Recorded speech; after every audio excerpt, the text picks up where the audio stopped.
स्टेटको जवाफदेहीपूर्ण काम, जनताको अनुशासन। त्यसकारण यिनले चाहिँ के देखाउँछ भने अब चीन यो विश्वको नेतृत्वदायी शक्तिको रूपमा अगाडि आउँदैछ भन्ने कुरा देखाउँछ।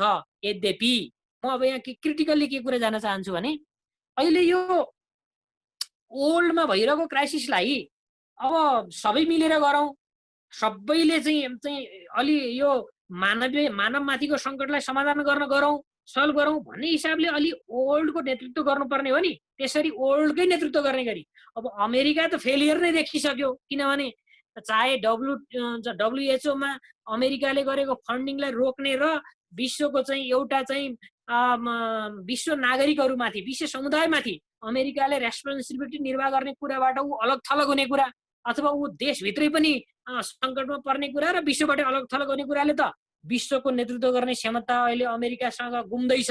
यो नेतृत्व क्षमता देखिएन भन्ने कुरा देखिसकेको छ। अमेरिका पूर्ण त फेलियर छ। चाइना पनि त्यस हिसाबले आफ्नो इकोनोमिक ग्रोथमा त देखिन्छ, तर ओल्डलाई नेतृत्व गर्ने गरी अगाडि अझै आउन सकिरहेको अवस्था म देख्दिनँ। तर पनि मैले एउटा के सम्भावनाको कुरा तपाईँहरूसँग राख्न चाहन्छु भने जस्तो प्रथम विश्वयुद्धपछि लिग अफ नेसन बन्यो भनेको त्यतिखेरको आवश्यकताले त्यो लिग अफ नेसन जन्म्यो।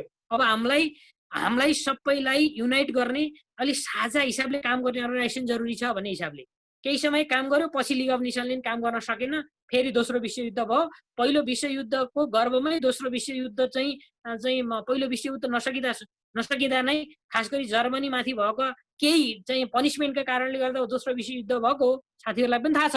र दोस्रो विश्वयुद्ध भयो। दोस्रो विश्वयुद्ध भइसके पछाडि नयाँ स्ट्रक्चर आयो, के युनाइटेड नेसन भनेको संयुक्त राष्ट्र सङ्घ। म के देख्दैछु भने अब यस्तै रूपको अथवा डिफ्रेन्ट रूपको, मैले अघि भने नि नयाँ विचारको जगमा आज नयाँ बहस चलिरहेको छ। नयाँ विचारको जगमा नयाँ खालको स्ट्रक्चरहरू बन्ने सम्भावना म देख्दैछु। त्यस कारणले अब विश्व नयाँ ठाउँमा जान्छ, नयाँ चाहिँ परिदृश्यहरू चाहिँ लाई फेस गर्नुपर्ने ठाउँमा जान्छ भन्ने मेरो बुझाइ छ। यो एउटा। अब अर्को यसैमा जोडौँ, यसमा राजनीतिको सन्दर्भमा कूटनीतिक क्षमताको मूल्याङ्कन भनेको आज खास गरिकन यो सामग्रीहरू स्वास्थ्य सामग्रीहरू ल्याउने, नागरिकलाई ल्याउने सन्दर्भमा विभिन्न देशहरूले कूटनीतिक क्षमता प्रदर्शन गर्ने, सामग्री किन्ने सन्दर्भमा कूटनीतिक क्षमता प्रदर्शन गर्ने, यसमा केही कमीहरू देखिँदैछन्। अब यसलाई अवसरका रूपमा लिएका पनि अवस्थाहरू देखिँदैछन्। जोस् अन्तर्राष्ट्रिय राजनीतिमा यस्ता फरक परिदृश्यहरू देखिँदैछन्। मैले यति कुरा यो राजनीतिको पाटोमा चाहिँ साथीहरूको बिचमा सेयर गर्न चाहे। अब सामाजिक पाटोमा जान चाहन्छु म। सामाजिक क्षेत्रमा के छ भने आजको क्राइसिसले के भनौँ, जुन देशहरूले अलि स्वास्थ्यमा अलि बढी ध्यान दिएका थिए तिनीहरूले यसको नियन्त्रण गर्ने सन्दर्भमा प्रभावकारी कदम चाल्न सकेको देखियो। जस्तो हेरौँ चाइना, जस्तो हेरौँ भियतनाम, त्यस्तै हेरौँ अर्को चाहिँ लाओस, त्यस्तै गरी क्युबा, फेरि कम्युनिस्ट कन्ट्रीका मात्रै नाम आयो भन्ने होला। फेरि त्यस पछाडि अर्को दक्षिण कोरियाले पनि केही गर्न सकेको देखिन्छ। अनि त्यस पछाडि अस्ट्रेलियाले पनि केही अलिकति राम्रो गर्न सकेको देखिन्छ। भनेको हामीले दक्षिणकै देश भारतको कुरा हेऱ्यौँ भने अरू राज्यको तुलनामा केरला राज्यमा किन अलि नियन्त्रण अलिक कम प्रभाव छ। त्यही मुम्बई महाराष्ट्रमा हेर्नुहोस् निकै ठुलो भयानक दृश्यहरू छन्, दिल्लीमा भयानक दृश्यहरू छन्। त्यसको तुलनामा केरलामा भनेको जहाँ स्वास्थ्य संरचनाहरू अलिक बलिया थिए। जस्तो जर्मनीमा पनि हामीले एउटा यो इतिहास थाहा पाउनुपर्छ। पहिला पूर्व र पश्चिम जर्मनी हुँदाखेरि पूर्वी जर्मनी रुसको नियन्त्रणमा थियो, पश्चिम जर्मनी कसको अमेरिकाहरूको नियन्त्रणमा थियो हैन। अनि पूर्वी जर्मनीमा डेभलप भएका त्यतिखेरका संरचनाहरूले जर्मनीले अलि प्रभावकारी हिसाबले यो अहिलेको उपचारमा चाहिँ काम गर्न सकेको दृश्यहरू देखिँदैछ के। त्यसकारण मैले जोड्न खोजेको कुरा के हो भने यो सामाजिक परिदृश्य, सामाजिक संरचना, सामाजिक स्ट्रक्चरमा के खालको फेरबदल आउँदैछ भने जुन देशले मूलत स्वास्थ्य र शिक्षामा राज्यले असाध्यै धेरै दायित्व वहन गर्न सकेको छ, तिनीहरूले प्रभावकारी कदम चाल्न सकेका र नियन्त्रण गर्न सकेका अझ थोरै क्षतिमा नियन्त्रण त हेर्नुहोस् स्ट्रक्चर त अहिलेका दृश्य देख्दाखेरि त कुनै पनि देशले यो कोरोनाको महामारीलाई थेक्न सक्ने गरी स्ट्रक्चर नबनाएको, तयारी नगरेको त देखिन्छ नै।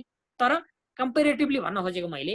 र अर्को के देखिँदैछ भने मान्छेले चाहिँ मिलिटरी चाहिँ सुरक्षा, मिलिटरी सुरक्षा यसमा मात्रै ध्यान दिनुपर्छ भनेर स्वास्थ्यमा भन्दा निकै गुणा बढी खर्च चाहिँ यसमा चाहिँ जस्तो अमेरिकाको त कति गुणा बढी खर्च गर्छ, भारतले पनि गर्छ, त्यस्तै अरू देशले पनि गर्छन्। तर एउटा परिदृश्य के देखियो भने अब एउटा देशको स्वास्थ्यमा पर्ने सङ्कटले अरू देशलाई गहिरो प्रभाव पार्दो रहेछ र यसले वर्ल्डको सुरक्षामा प्रभाव पार्दो रहेछ, विश्व व्यवस्थाको सुरक्षामा प्रभाव पार्दो रहेछ भन्ने कुरा अहिलेको कोरोना क्राइसिसले देखियो। किनभने यो हतियारको चाहिँ डेभलपमेन्ट र पावर प्लान्टहरूको डेभलपमेन्ट भन्दा जनसुरक्षा, जनताको सुरक्षा र स्वास्थ्य असाध्यै बलशाली कुरा रहेछ र यसलाई प्रायोरिटी दिनु पर्दो रहेछ भन्ने कुराको लेसन अब अहिलेको चाहिँ यो कोरोना क्राइसिसले देखिएको छ। भनेको हतियारमा लगानी गर्ने, सुरक्षाको नाममा यसमा लगानी गर्ने देशहरूलाई अब स्वास्थ्यमा लगानी गर भन्ने कुराका निम्ति यो क्राइसिसले चाहिँ त्यसरी चाहिँ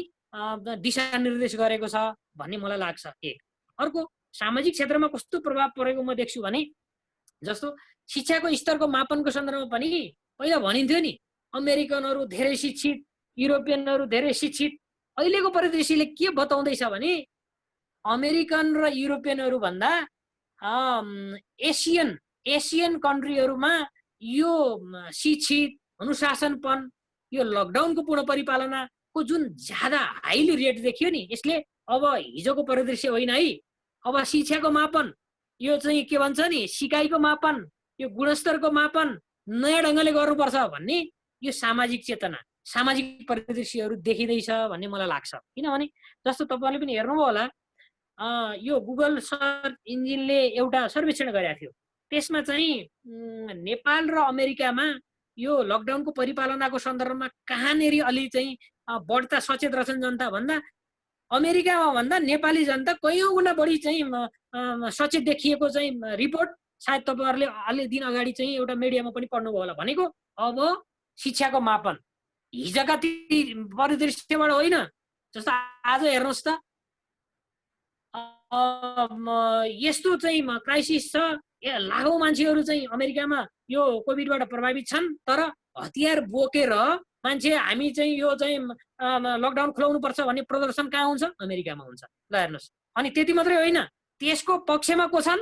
राष्ट्रपति छन्। ल हेर्नुहोस् चेतनाको स्तर, उनले फेस गर्ने सामाजिक चाहिँ सोसियल मिडिया के अरे माध्यमहरू, पत्रकारहरू र विभिन्न सोसाइटीहरूसँग उनले फेस गर्ने तरिका र अरू देशका चाहिँ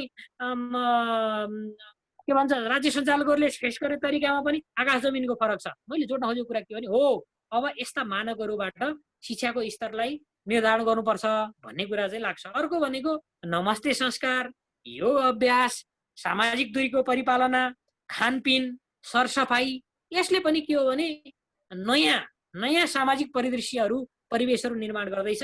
हाम्रो दैनिकी, हाम्रा व्यवहारहरू यसले चाहिँ अलि सामाजिक क्षेत्रमा यस्ता खालको परिवर्तन ल्याउँदैछ भन्ने लाग्छ। अर्को महत्त्वपूर्ण कुरा के छ भने मानव अधिकारको पक्षमा निकै ठुलो आवाज उठाइरहेका छौँ भन्ने देशहरूमा आज मानव अधिकारको सर्को उल्लङ्घन, खास गरी चाहे यो कोभिडको क्राइसिसको सन्दर्भमा होस् अथवा आज के देखिँदैछ, बरु मान्छे मरे मरुन् तर अर्थतन्त्र जोगिनुपर्छ, मान्छे मरे मरुन् बरु नाफा कमाउनु पर्छ, यो खालको जुन चिन्तन छ नि हो, अब यी अर्थतन्त्रको परिभाषित गर्ने देशहरूमाथि नै अब क्वेसन उठेको छ। यो सामाजिक क्वेसन हो अर्को यो। त्यसकारणले गर्दाखेरि यो विश्वमा यो खालको चाहिँ परिदृश्य देखा पर्दैछ भन्ने लाग्छ। अब अमेरिकाले WHO को बजेट कटौतीको सन्दर्भमा त मैले अघि नै साथीहरूका बिचमा भनिसकेँ, यो सामाजिक उत्तरदायित्व वहन गर्न अमेरिका चुकेको छ। विश्व महाशक्तिको ताज जसले आफूले पहिरिरहेको छु भन्थ्यो, उसले आफ्नो ताजमाथि आफैले धक्का हान्यो, आफैले आफ्नो शिरछेदन गर्यो अहिले अमेरिकाले। म त यो भन्छु अब विश्व महाशक्तिको ताज अमेरिकासँग रहेन, चाहे सामाजिक कोणबाट भनौँ, चाहे राजनीतिक कोणबाट भनौँ, चाहे आर्थिक कोणबाट भनौँ, कुनै कोणबाट पनि रहेन मलाई यस्तो लाग्छ। र अहिले अब रोग र भोक सँगसँगै देखा पर्दैछ, रोगले भन्दा भोकले मर्ने अवस्था बढ्दैछ। यस्ता सामाजिक परिदृश्यहरू यो क्राइसिसले देखिँदैछ। र अब विज्ञान र प्रविधि अर्को क्षेत्र, विज्ञान र प्रविधिको क्षेत्रको कुरामा जाँदाखेरि अब यो चाहिँ कोरोना क्राइसिसले विज्ञान र प्रविधिमा नयाँ विकास देखियो। जस्तो स्वास्थ्य उपचारको क्रममा हेर्नुहोस् रोबोट नर्सको प्रयोग भएको छ। भनेको चाहिँ रोबोटले चाहिँ हेरिरहेको छ अथवा उसले चाहिँ इन्फर्मेसनका आधारमा चाहिँ विभिन्न के अरे बिरामीले दिएका इन्फर्मेसनहरूलाई क्याच गरेर तिनले डाक्टर कहाँ फलो चाहिँ पुर्याएको छ। त्यति मात्रै होइन, खाना रोबोटले पुर्याइरहेको छ, निगरानी र खाना औषधि पुर्याउने ड्रोनहरू चाहिँ डेभलप भएका छन्। मोबाइल सफ्टवेयर मार्फत जस्तो हेर्नुहोस् त, ज्वरो नाप्ने मोबाइल सफ्टवेयरहरू डेभलप भएको छ, तापक्रम नाप्ने, यस्ता कोभिड लागेको छ कि छैन भनेर पत्ता लगाउने थर्मल स्क्यानरहरू चाहिँ बनेका छन्। भनेको यो क्राइसिसले चाहिँ विज्ञान प्रविधिको क्षेत्रमा नयाँ नयाँ प्रयोग र चमत्कारहरू देखा परेको छ हेर्नुहोस्। त्यसकारण त्यति मात्रै होइन, अहिले जैविक प्रविधिको चाहिँ एउटा खालको चाहिँ होडबाजी पनि चल्ने जस्तो अवस्था देखिँदैछ हेर्नुहोस्। यो नेगेटिभ पार्ट हो। जस्तो अहिले आरोप लगाइरहेछ नि, यो अहिले चाहिँ चाइनाले यो जैविक हतियार प्रयोग गरेर खास गरी अमेरिका लगायतका यी विश्वहरूलाई ध्वस्त बनाउनका निम्ति अप्नायो भनेर आरोप लगाइरहेको भनेको अब कतै फेरि यस्तै खालका जैविक हतियार उत्पादन गरेर अर्को खालको जैविक युद्ध त संसारमा हुने होइन।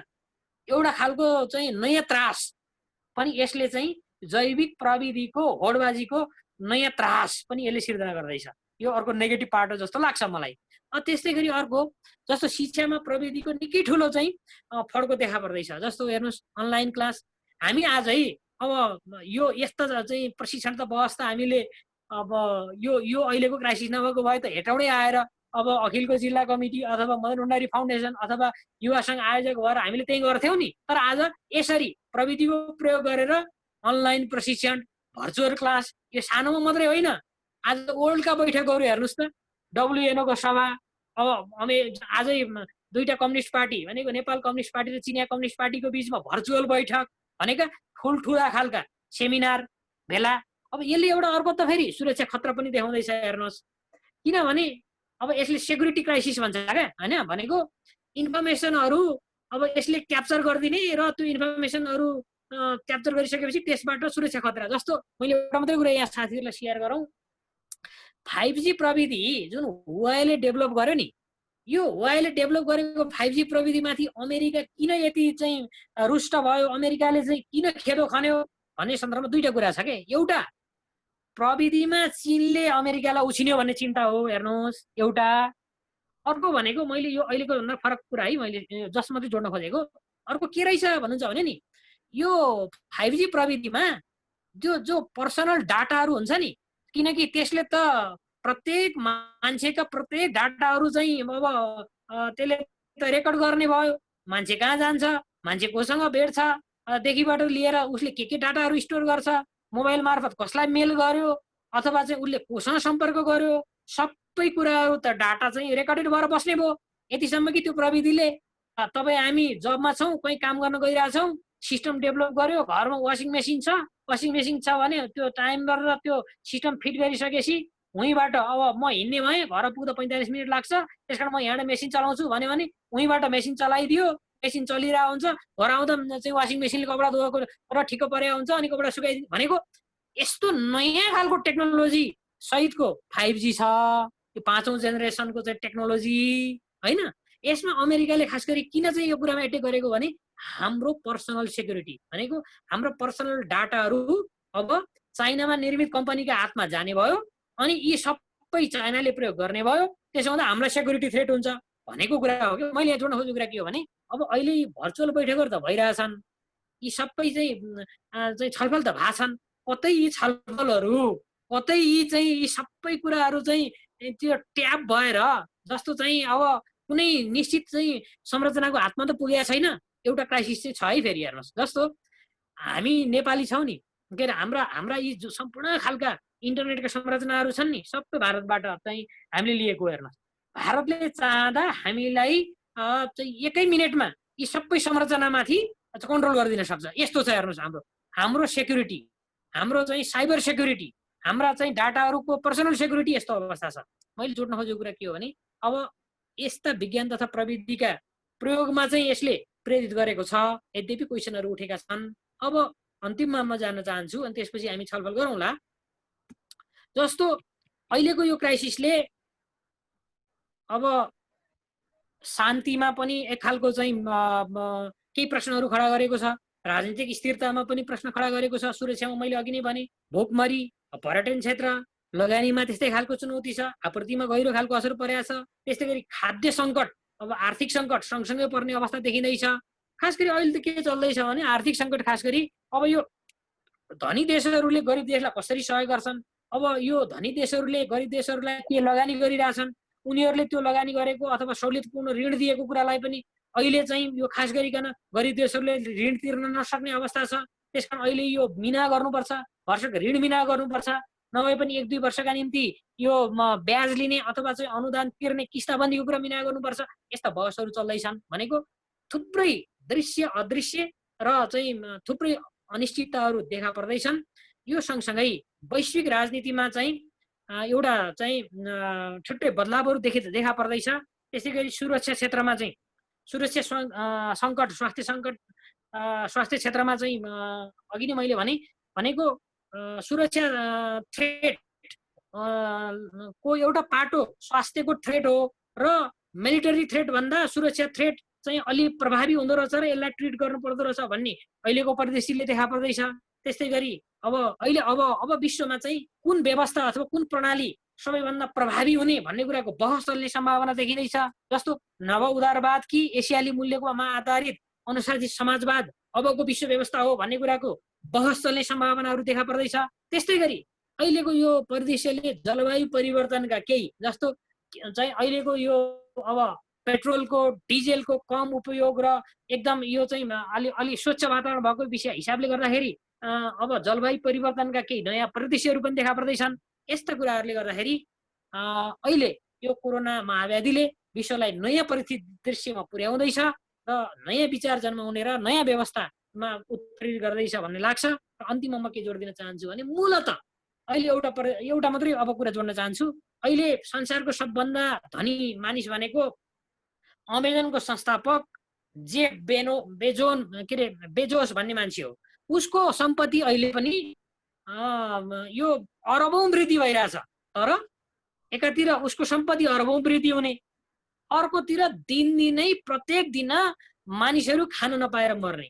आज दिउँसो मैले एउटा रिपोर्ट हेर्दै थिएँ, यो आएको आँकडाको आधारमा भन्दैछु, भारतमा मात्रै प्रत्येक दिन 15 जना कृषक आफूले ऋण तिर्न नसकेको कारणले र कृषि क्राइसिसको कारणले गर्दा आत्महत्या गर्ने ठाउँमा छन्। नेपालको परिदृश्य पनि हामीले देखिरहेछौँ। भनेको यसरी एकातिर मान्छे खान नपाएर मर्ने, भोकमरीले मर्ने, अर्कोतिर चाहिँ विश्वको सबैभन्दा धनी मान्छे धनी हुँदै जाने, उसले कुनै पनि खालको चाहिँ रेस्पोन्सिबिलिटी पुरा गर्नु नपर्ने। यस्ता खालका यो व्यवस्था अब लामो समयसम्म टिक्न सक्दैन।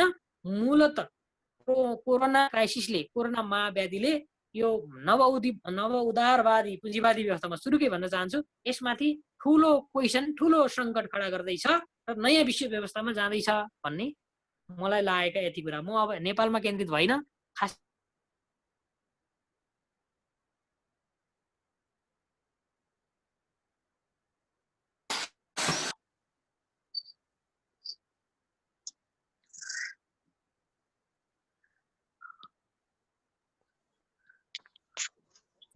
हेलो खै त दाइ, रश्मि दाइ हेलो भन्नुलाई त होइन, रश्मि दाइले सघाउनु भयो। आकाश भाइको चाहिँ अफ छ जस्तो छ। हेलो आकाश भाइ अगाडि बढाउनु। मेरो सुनिएन र अघि अघि नै एकछिन सुन्ने दाइ लास्टको ल थोरै सुनेन दाइ, थोरै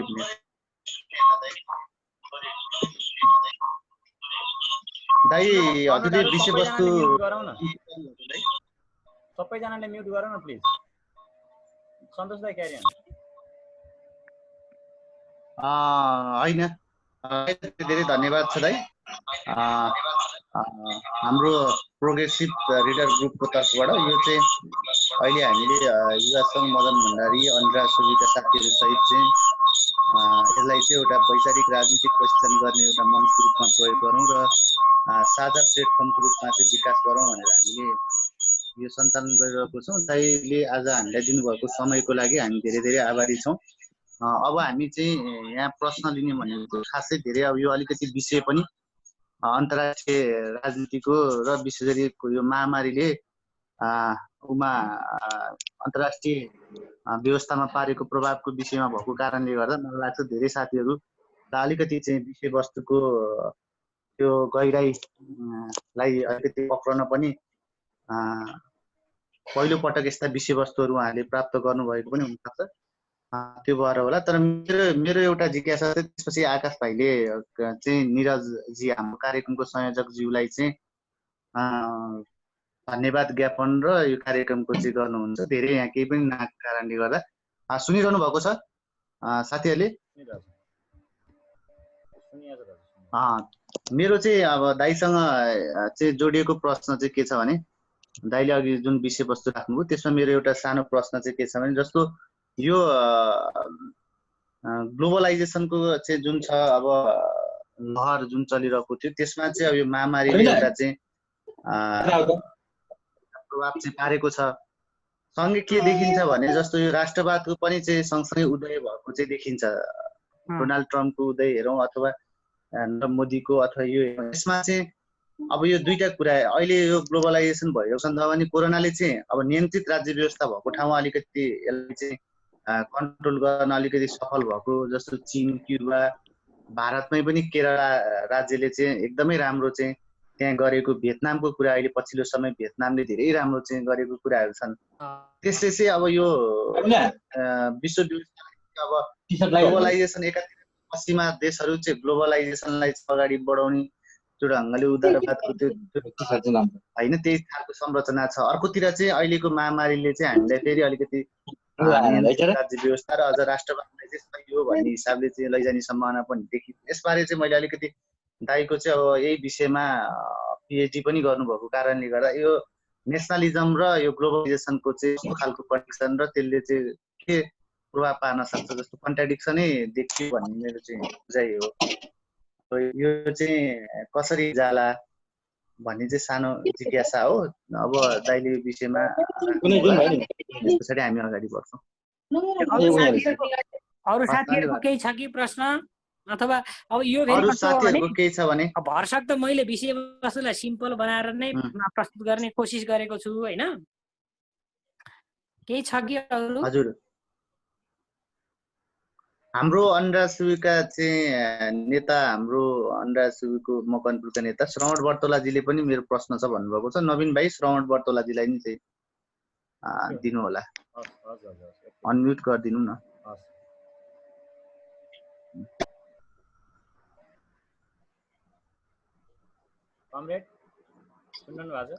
यो कार्यक्रममा चाहिँ हाम्रो एकछिन है नवीन भाइ, म थोरै हाम्रो अन्डासु केन्द्रीय सदस्य तथा पुलचोक क्याम्पसका सभापति हाम्रो रोशन मगर पनि हुनुहुन्छ। मैले साथीहरूको लागि हुनुहुन्छ भन्ने सन्दर्भमा अन्डासुका केन्द्रीय सदस्य तथा पुलचोक अबको यो व्यवस्थाको विकल्प चाहिँ यो हो, पुँजीवादी व्यवस्थाको विकल्प चाहिँ साँच्चीकै उत्कृष्ट विकल्प यो हो भनेर चाहिँ हामी किन दिन सकिरहेका छैनौँ भन्ने चाहिँ मलाई मेरो चाहिँ दाइलाई प्रश्न। धन्यवाद। अरू कोही साथीहरूको छ र छैन जस्तो लाग्यो है। धन्यवाद सन्तोषजी र हाम्रो श्रवणजी होइन, दुवैजनाको कुरा एउटै प्रश्न एउटै कोणबाट आयो।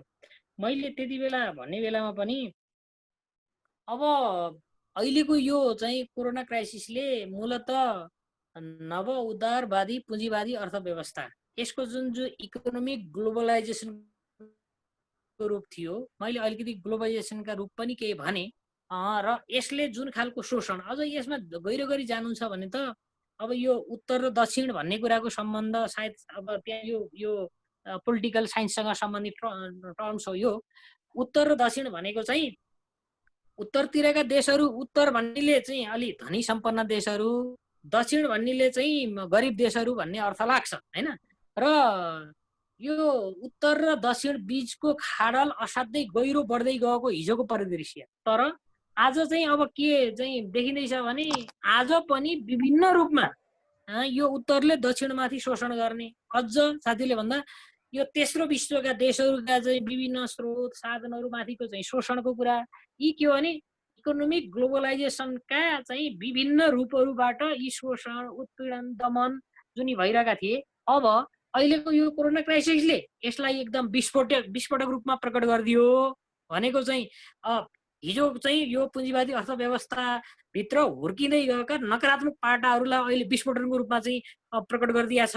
र अब यसले सिर्जना गरेको बहस भनेको के हो भने इकोनोमिक नेसनलाइजेसन भनेको यो अर्थतन्त्रको चाहिँ अथवा आर्थिक राष्ट्रवाद यसलाई।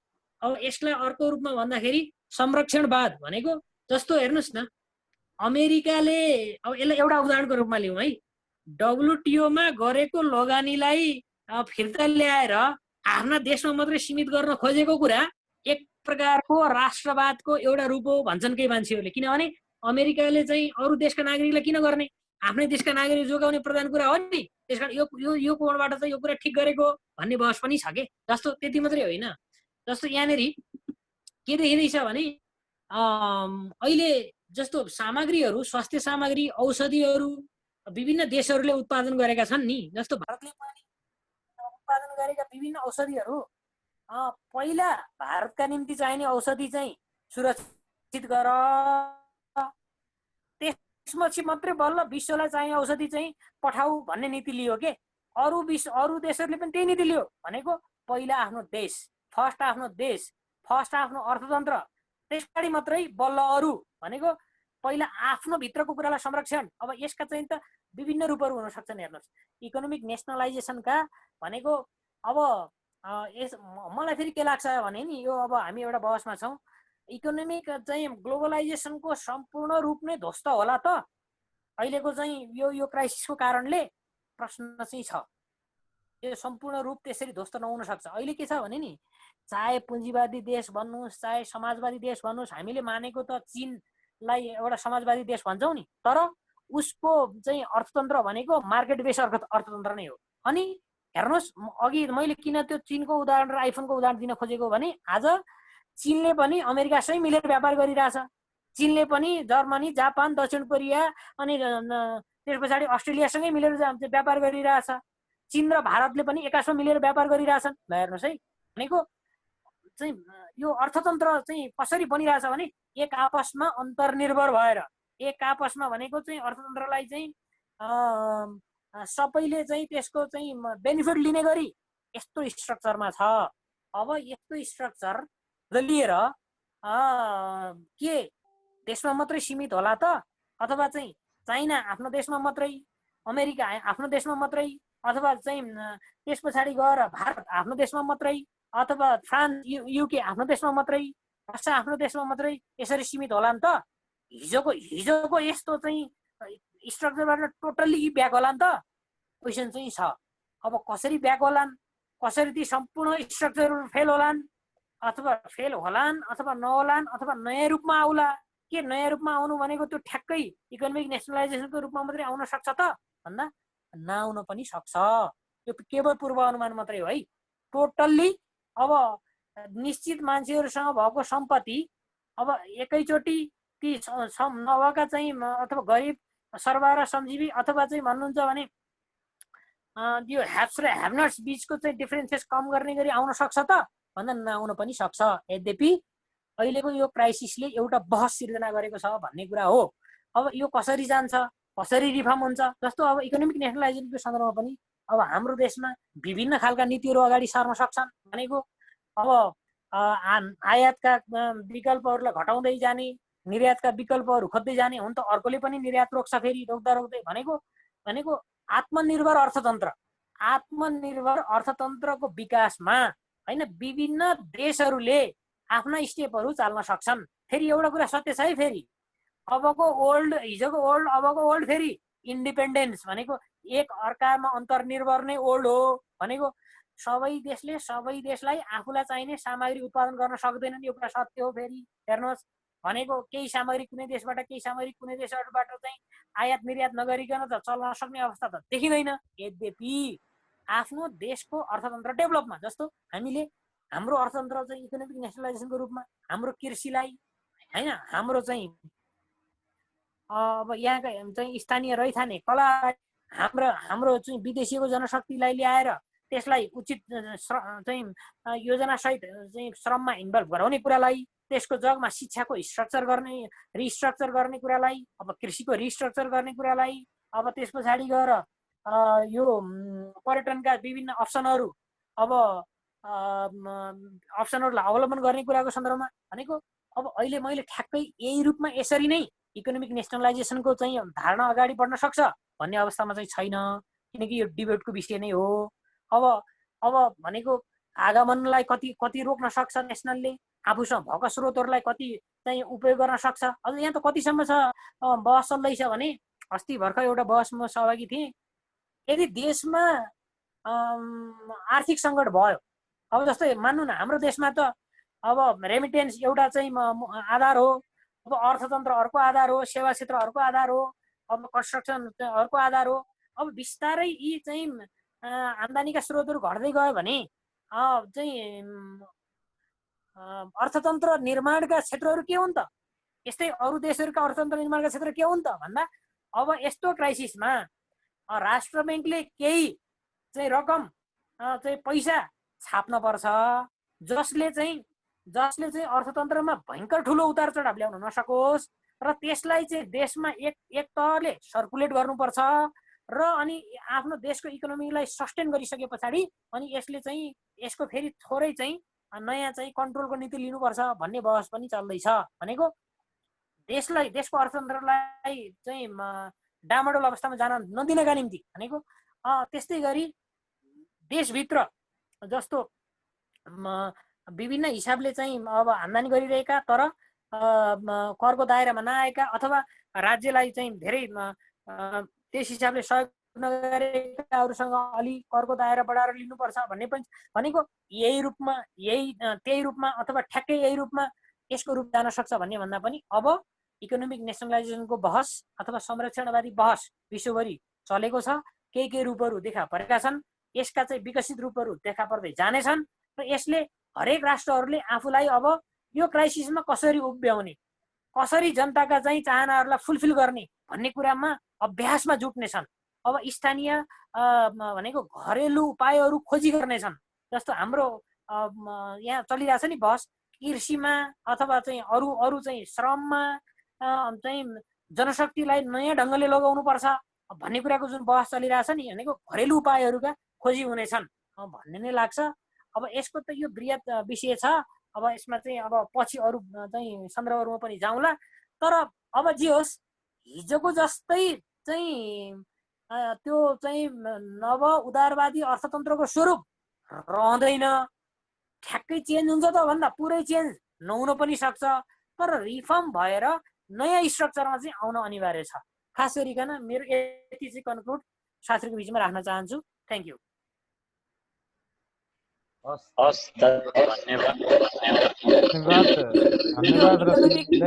इकोनोमिक्सको पार्ट मेरो नभएको हुनाले मेरो चाहिँ अहिले यो अन्तर्राष्ट्रिय राजनीति र यो अहिले केवल यो सन्दर्भ जोडिएको हुनाले मात्रै इकोनोमिक्सको पार्टमा अलि धेरै बहस गर्न सकिन्छ।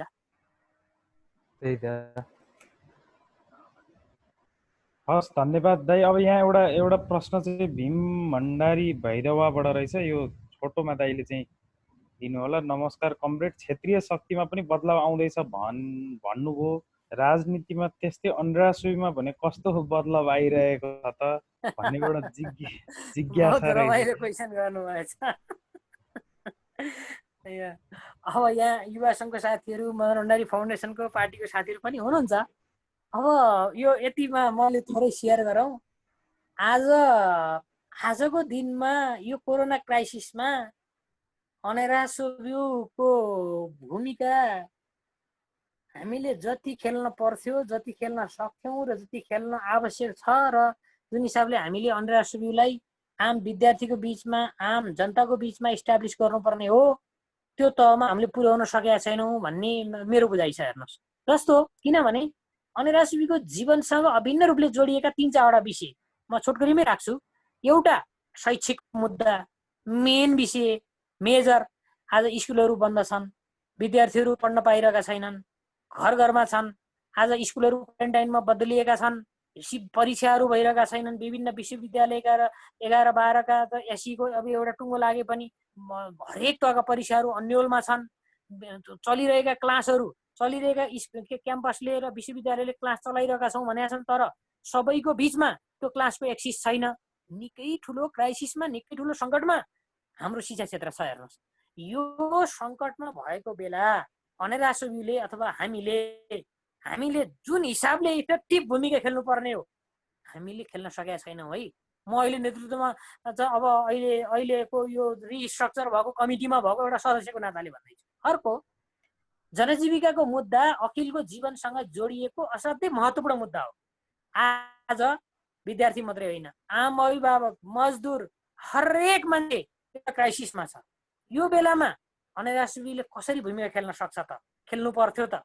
यो हामीले डिफाइन गरेर खेल्नुपर्ने अर्को पाटो छ। त्यस्तै राष्ट्रियताको विषय हेर्नुहोस्, अखिलको जीवनमा ज्यादै महत्त्वपूर्ण विषय राष्ट्रियताको विषय हेर्नुहोस्। अहिले यही बेलामा कालापानी, लिम्पियादुरा, लिपुलेख सहित समावेश भएर नेपाल सरकारले नक्सा सार्वजनिक गर्यो। हामीले कालापानी मार्च गऱ्यौँ, सुस्तामा मार्च गऱ्यौँ, इलामको सन्दकपुरमा मार्च गऱ्यौँ भनेको यस्तरी राष्ट्रियताको मुद्दा उठाएको अनेरासुबी आज यो मुद्दालाई चाहिँ सरकारले एड्रेस गर्दा हामीले अलिक प्रभावकारी भूमिका खेल्न सकेको हो कि अथवा अरू विषय पनि राष्ट्रियताका बहसहरू चल्दैछन्, यसमा हामीले स्पष्ट दृष्टिकोण बनाउन सकेको हो कि भनेर हामीले आत्मसमीक्षा गर्नुपर्ने ठाउँमा छौँ है। यो सार्वजनिक रूपमा भन्दा पनि, यो ग्रुपमा भन्दा पनि, अथवा यो हामीले आज चाहिँ खेल्नुपर्ने यी तीनवटा असाध्यै महत्त्वपूर्ण पार्टमा हामीले समीक्षा गरेर हाम्रो भूमिकालाई प्रभावकारी बनाउनै पर्छ। यसलाई प्रभावकारी बनाउन सकिएन भने विद्यार्थीले विभिन्न ठाउँमा अखिल खोज्ने, अनेरासुबी खोज्ने, विभिन्न मुद्दामा अनेरासुबीलाई खोज्ने, आम जनताले अनेरासुबीलाई खोज्ने, हामी नभेटिने भयो भने के हुन्छ? त्यसकारण हामी अलि सिरियस बनाऊ। म यो बहस मार्फत म पनि भन्न चाहन्छु, सबैलाई आह्वान गर्न चाहन्छु, हामी सिरियस बन्नुपर्छ। आजको सन्दर्भमा हामीले आजको वस्तुगत परिस्थिति अनुसार जिम्मेवारी निर्वाह गर्न सकेनौँ भने कस्तो हो भने नि, यो अपडेटेड नहुने आउटडेटेड हुनुपर्छ भन्छ के। त्यसकारण हामी विषयवस्तु अपडेटेड भएनौँ, घटनाक्रममा अपडेटेड भएनौँ, घटनाक्रम अनुसार आफ्नो भूमिकालाई स्थापित गर्न सकेनौँ भने हामी आउटडेटेड हुन्छौँ है। जोसुकै होस्, चाहे म होस्, चाहे अरूसुकै होस्, यो विषयमा गम्भीर बन्नुपर्छ भन्ने मेरो आजको सन्दर्भमा, बदलिँदो परिवेशमा अनेरासुबीको कुराको सन्दर्भमा यति मात्रै म भन्न चाहन्छु। Thank you. धन्यवाद दाइलाई। आज वास्तवमा निकै महत्त्वपूर्ण विषयमा हामीले छलफल गर्ने मौका पायौँ र जान्ने अवसर पनि पायौँ। कोरोना महामारीले अन्तर्राष्ट्रिय राजनीतिमा कसरी प्रभाव पार्दैछ भन्ने विषयमा रश्मि दाइले आफ्नो धारणा राख्नुभयो।